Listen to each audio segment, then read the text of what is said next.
Ya está con nosotros el doctor César Azabache, que es un experto en materia legal y que además nos habla con mucha claridad porque necesitamos una opinión que ordene y que nos diga, respetando el Estado de Derecho y procurando el mal menor, ¿no? Para, digamos, la democracia en el Perú, empezar a hacer una reconstrucción del sistema de justicia que sabemos hace mucho tiempo está lamentablemente deteriorado, golpeado en su moral, golpeado de muerte, herido de muerte en su propia moral. Bienvenido, César, gracias. Muy buenas noches. ¿Está de acuerdo con los congresistas en que todo el CNM y con el presidente de la República, en que hay que remover a todos los integrantes del Consejo Nacional de la Magistratura y que esa es la mejor solución? Sí, sin duda alguna, pero creo que esto es un poco más grave aún, ¿no? A ver.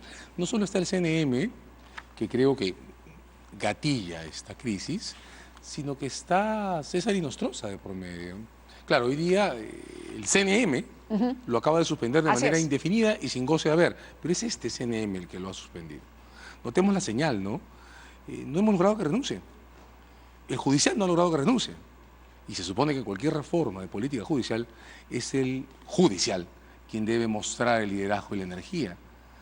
Entonces se crea una suerte de paradoja moral, ¿no? La única solución práctica que tenemos respecto al señor Inostroza Pariachi al día de hoy proviene del CNM, que debe irse. Entonces, algo tan fuerte como las decisiones de provocar renuncias, yo honestamente en ese instante no creo mucho en los largos procedimientos de destitución o cese, creo que tienen que renunciar todos, pero algo tan importante... ¿Combinarlos a renunciar? Sí, por supuesto. Y ellos tienen que aceptar y renunciar. Porque Inostroza no va a renunciar por voluntad propia. Lo ha dicho hasta anoche. Sí. ¿De acuerdo? Y lo que ha pasado, repito, es una paradoja moral, es que el CNM, que debe irse, lo suspende. Entonces, ¿qué? ¿Ahora necesitamos el CNM? No, pues. Yo creo que el primer gesto fuerte para poder creernos todos que de verdad vamos a hacer esto bien es que forcemos, los obliguemos, los hagamos renunciar. Un presidente de la República ha renunciado en este país hace muy poco tiempo y no podemos sacar de sus cargos por simple iniciativa ciudadana a los principales responsables de esto, porque el judicial... Bueno, el Pleno ha pedido la renuncia de Inostroza Pariachi. Sí. Y Inostroza Pariachi ha dicho que no, que va a revisar los motivos de la resolución que lo convoca a renunciar, a ver si la sigue. Por Dios. Entonces, claro, el CNM tiene que irse. ¿Qué mecanismos hay para presionarlo a que renuncie? Inostroza es un personaje que ha saltado, ahora ya es un personaje mediático, todos lo conocemos al juez Inostroza, pero tiene antecedentes desde el año 2001 en que ya fue separado del Poder Judicial, pero reincorporado 2 años después, porque había defendido a un narcotraficante. 7 años después acoge un habeas corpus de pese a la queja de la Procuraduría Antidrogas. Es decir, hay una demostración, por ejemplo, de desbalance patrimonial también. Se compra casas en Miami-Dade por $180,000. Se le acusa de no ser probo durante la investigación a Oyuquito, en cuyo barco se encontró 353 kilos de cocaína. El récord del señor Inostroza no es de hoy. No es a partir de los audios. A partir de los audios su nombre ha vuelto a aparecer en los diarios, pero tiene un récord que ya merecía la expulsión desde antes de que saliera lo primero. Yo diría de otra manera, ¿no? Justicia Viva se encargó de hacer una campaña muy fuerte cuando el señor Inostroza postuló en el CNM y no logró bloquear su acceso, ¿no? El acceso de Inostroza además no es un acceso simple, ha peleado durante años para entrar al Ministerio Público o al Judicial o para regresar al sistema. Sin embargo, esta crisis es un punto de quiebre. En este instante ya no solo no interesa lo que se nos pasó antes, interesa que no podemos ir un paso más con el señor Inostroza en la Corte Suprema. Entonces, lo del Consejo de la Magistratura es importante y es clave, pero lo del señor Inostroza no pasa a una segunda fila. Por eso la pregunta es ¿cómo hacemos que salga? Renuncie? Lo que pasa es que las renuncias no se obtienen por mandato legal, se obtienen por consenso, ¿no? El señor Kuczynski no se fue porque alguien autorizado a hacerlo constitucionalmente lo emplazara a renunciar. Se fue porque esto se volvió insostenible. En este momento la situación de la Corte Suprema con Inostroza adentro se está volviendo insostenible. ¿La Corte Suprema tendría que conminarlo a renunciar? Lo ha combinado. El Pleno de la Corte Suprema lo ha combinado a renunciar y el señor ha dicho que va a leer la resolución a ver si lo convence. Pero quiero seguirlo diciendo. No es posible que alguien pueda provocar la crisis de legitimidad de la Corte Suprema solo por atornillarse en el cargo. Claro, y quedarse. Sí, entonces ahí falta una voz más fuerte. Si la del Pleno no ha sido fuerte, pues entonces ¿cuál sería esa tendrá voz? que ser la del propio presidente del Judicial, que todavía no ha salido a defender el acuerdo del Pleno, y tengo que decirlo con todo el aprecio que le tengo a Duberlín Rodríguez. Me ha sorprendido que él no salga a decir, señor, el Pleno está pidiendo su renuncia, usted se va. Eso no lo he oído decir. ¿Públicamente? Sí, no lo he oído decir. El presidente de la República no lo he oído decir eso, lo oí decir que había que sacar al Consejo. No lo oí decir nada sobre el señor Inostroza Parachi todavía. ¿Por qué? ¿Qué hay detrás? No lo sé, no lo sé. Yo ¿Qué creo que protege estamos... a Inostroza? No sé qué cosa puede estar haciendo que hasta este momento no haya un giro de muñeca fuerte sobre él. Lo está viendo sobre el Consejo, pero no sobre el señor Inostroza Parachi, y eso me parece muy peligroso. Y de verdad no sabe, César Azabache, cuál es el manto protector de Inostroza que se da el lujo de atender medios de comunicación, porque ayer salió en Cuarto Poder, habló, le preguntaron por la señora acá, evadió las preguntas, es decir... Pero con una caradura impresionante. Yo quiero decir que no quiero pensar que en todo este tiempo el señor Inostroza haya acumulado créditos de favores políticos suficientes como para poder estar haciendo el lucimiento que está haciendo ahora. No quiero pensar en eso.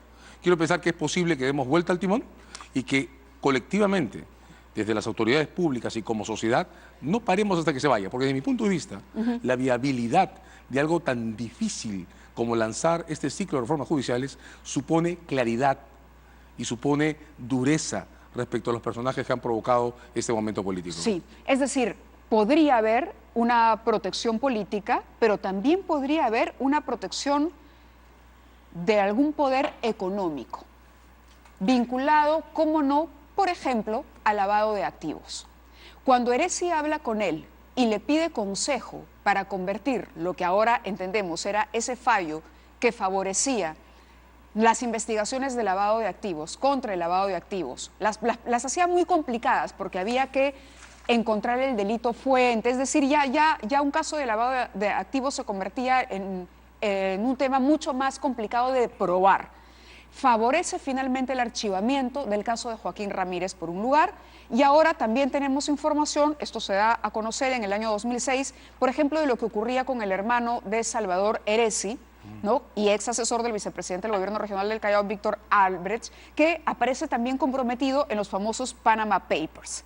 Entonces, Inostroza parece que ha sido un operador a favor de gente vinculada al lavado de activos dentro del Poder Judicial. La verdad que temo que ha sido muchas cosas, ¿no? Esta cita que haces es muy importante. Fue una pelea muy dura el año pasado, creo que incluso lo hemos comentado aquí, entre agosto y octubre del 17, luego que la sala del señor Inostroza, pero con él como ponente, aprovechó un caso X para lanzar una regla que en efecto fue dramática desde el punto de vista de la política de prevención del lavado de activos. ¿Qué pasó y cuál es la consecuencia? Quiero comentar esto, incluso Sergio Espinosa, el director de la UIF, tuvo que salir a medios a protestar por esa sentencia. Ahora, ¿qué cosa explica este audio? Regreso ahora sí a tu pregunta. Sí. En el verano de este año, desde muchísimos sectores, alrededor de la sentencia que el Constitucional tenía que sacar por el caso Humala Heredia, hemos estado discutiendo si tenía o no sentido que el Constitucional, además de decir algo sobre la prisión preventiva, dijera algo sobre el fundamento del caso Humala Heredia, que es la regla sobre lavado de activos. Sí. Y de hecho ahí ha habido tendencias que han apuntado en diferentes direcciones, ¿no? La mayoría, creo, respaldando lo que la Suprema hizo en octubre del año pasado para bloquear la sentencia del caso Inostroza Parachi. Es decir, las reglas por lavado de activos tienen que ser más claras de lo que son ahora, pero no pueden poner condiciones como que la Fiscalía solo puede investigar cuando tiene la fotografía del crimen original con fecha, hora, año, número de placa y DNI. Ya, eso se lo debemos a Inostroza. A Inostroza. Pero claro, y eso fue lo que la Suprema desmontó en octubre del año pasado. De modo que en el verano, cuando parece ocurre esta conversación, la regla Inostroza había sido desestimada. Ajá. Toda la Suprema contra 2 fue esa votación. Correcto. Fue toda la Suprema. Entonces, en el verano... Pero por contexto, lo que hace ayer, una de las lecturas que se hacía cuando tú haces, digamos, la línea cronológica, etapa, sí. Claro, la línea de tiempo, es que Heresi habla de... La sentencia Inostroza. Exacto. Lo que Heresi está tratando de hacer en esa conversación para llevarla al Parlamento. Pero por y hacer supuesto, la ley. es resucitar la regla que la Suprema había abrogado para convertirla en una ley, sacarla como conejo de la chistera y volver a dificultar, pero al extremo, porque la regla Inostroza hacía casi imposible el asunto, volver a dificultar los casos por lavado de activos. ¿Para qué?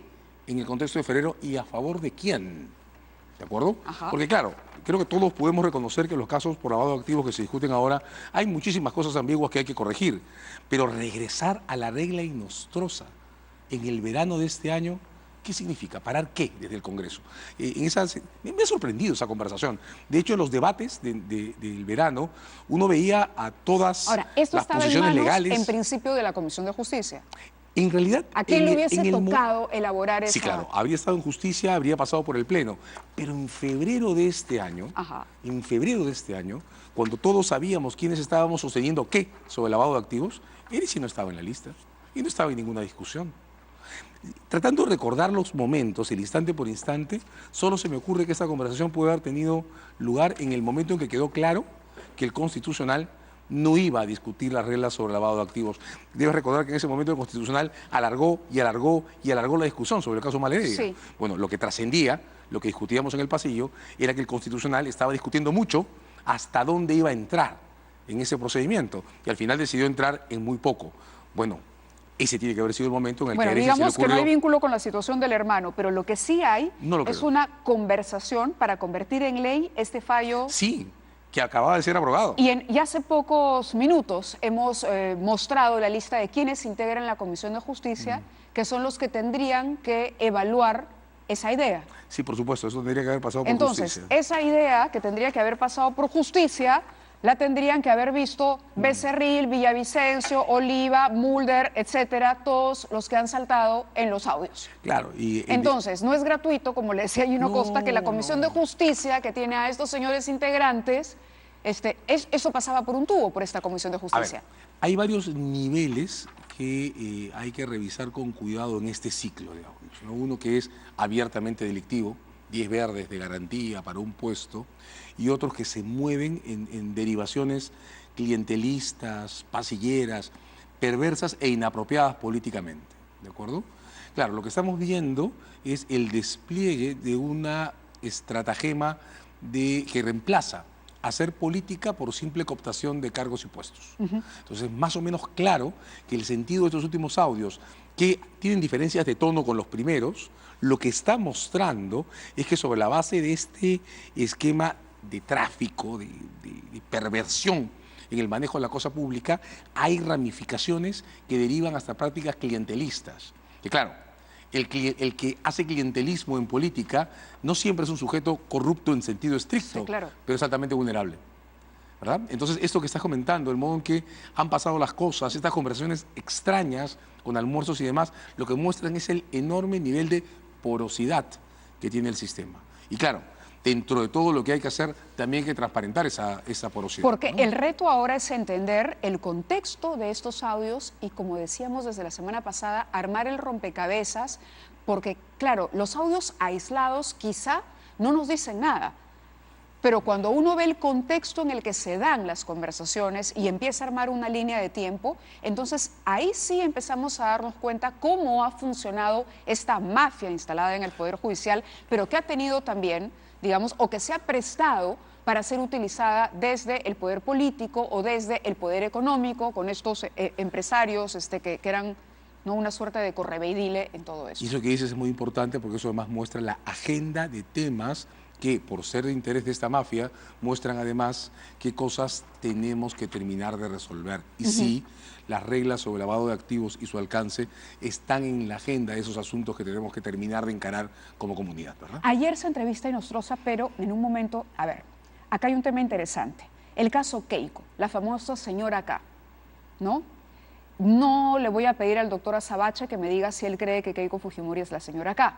Pero sospechosamente, a fines de febrero, la Sala Superior, ¿no?, pide que se continúe la denuncia, la investigación por lavado de activos contra los señores Keiko Fujimori y Mark Witt. ¿Correcto? Ellos apelan. El 4 de mayo, 2 semanas después, digamos, el 4 de mayo presentan la apelación, 2 semanas después el expediente llega a la sala que preside Inostroza, se le da trámite el 25 de mayo y el 4 de junio, en lo que se ha considerado tiempo récord, finalmente sale una decisión que favorece a los señores Keiko y Mark Witt. ¿Cuánto demora un proceso? Porque se ha dicho que esto es 20 días y que 20 días es imposible. Hay decisiones de la Suprema que tienen un año tenemos motivos para sospechar que la señora acá es Keiko Fujimori. Hagamos el recuento porque en realidad ese es el problema de las siglas, ¿no? Yo nunca he tenido ningún problema en decir que desde mi punto de vista como ciudadano OH era Ollanta Humala. Tampoco tengo ningún inconveniente en decir que desde mi punto de vista, la señora K de la fuerza número uno solo puede ser la señora Keiko, por Dios. Supongo que tendrá alguna explicación. Bueno, ya la puso en el Twitter, ¿no? Yo no fui a esa reunión, es lo que ha dicho. Eso es todo. Ahora, ¿quién estaba armando eso y para qué? Bueno, pues, tenemos a señor Nostroza para que nos explique exactamente qué pasó. Y lo único que nos ha dicho hasta ahora es que no va a hacer ningún comentario. ¿Qué decimos? Muchas gracias. Sí. A estas alturas, Nostroza tendría que estar en la misma situación de Walter Ríos, pero por supuesto, para ser coherentes, de hecho, detenido y presionado para testificar porque lo que ha hecho es un delito. Pero totalmente. César, para terminar la entrevista, si hubiese que demandar a Nostroza por delitos, ¿cuáles serían estos? Yo creo que vamos por prevaricato, vamos por tráfico de influencias. Prevaricato, ¿no? Y tráfico de influencias. Por lo menos. Por lo menos. El procurador Enco anunció hace unos días que iba a pedir prisión preventiva para el señor Nostroza. Yo creo que hay dos tareas pendientes. Hay que pedir su renuncia, no solo el Pleno, porque parece que eso no es suficiente. Pues salgamos todos a pedir su renuncia. Y hay que discutir si el señor Nostroza debe seguir esta investigación en condición de libertad o bajo un régimen semejante al que el señor Ríos Sena.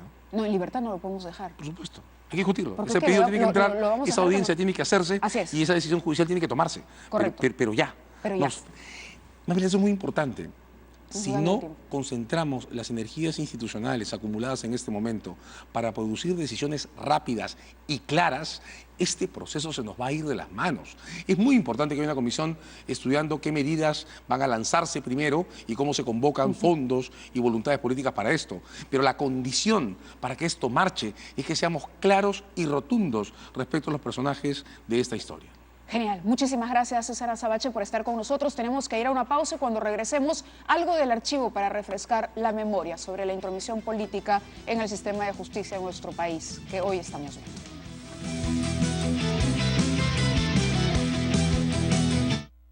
Separe su stand en